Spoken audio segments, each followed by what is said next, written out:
Hi, my name is Chris Murray, and today I'll be going over the race, gender science, and gender career implicit bias association tests.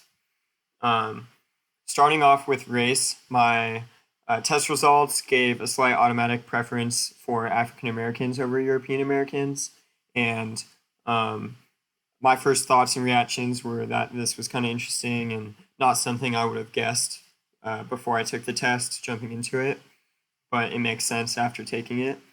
Um, and I'd say that like like going off of the questions, I like answered that I wasn't very intimidated or wouldn't be anxious around one group versus the other, and that I was comfortable in a room with one or 20 European Americans and African Americans, and that I could converse with them all pretty equally. Like I didn't really have a big preference. When it asked if I'd like prefer to like be with an African American or European American, just to like hang out, sort of like context, I said that African American is what my preference because I have a lot of African American friends who I like really enjoy spending time with growing up and acquaintances, and I just have like really good memories and associations. So that's like just why I answered that, and that's how I came to this preference. So pretty interesting. Um, so that's what I learned about myself today. I never really thought about that leading into it, um, that I had that preference, but it's kind of interesting to see now. Um, Moving on, gender career test. So in this test, I had a slight automatic association for men with career and women with family.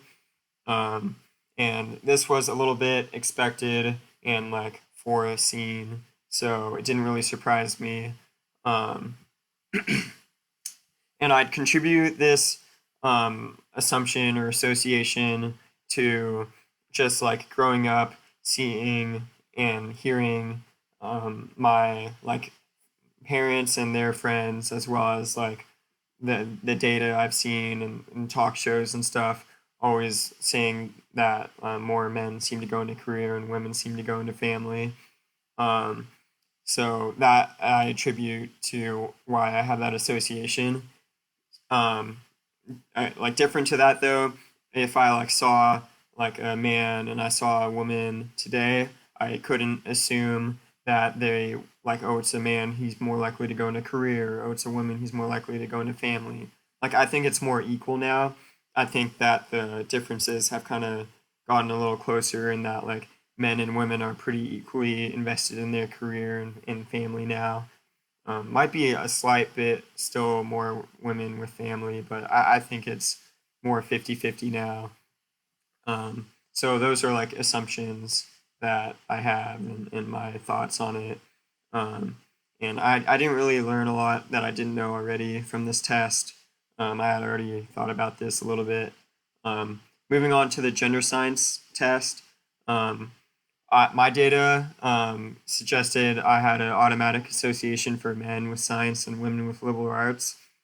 And similarly, like this is contributed attributed to like the people I've grown up with in my high school and college. Like my classes, I've had many more men than women peers. Um, One of the questions was about in calculus, how many men do you think would take calculus? How many women would take calculus out of 10? And I said 6 men and 4 women would take calculus in a high school class. That's just like because of how I grew up and like what I've seen. And similar to the men in career, women in career, men in family, women in family, I'd say that if I saw a standalone um, like student, I'd say there's like equal potential that they would take a calculus class or not. But like I've seen a lot more men than women taking them. Um, so that I kind of already knew. I didn't really learn about myself, but kind of interesting. Some strategies that I can employ to help mitigate implicit bias in myself. I think I can talk to more women and men and like get more perspectives on where they fall on each side and kind of just broaden my picture and viewpoint. So thank you.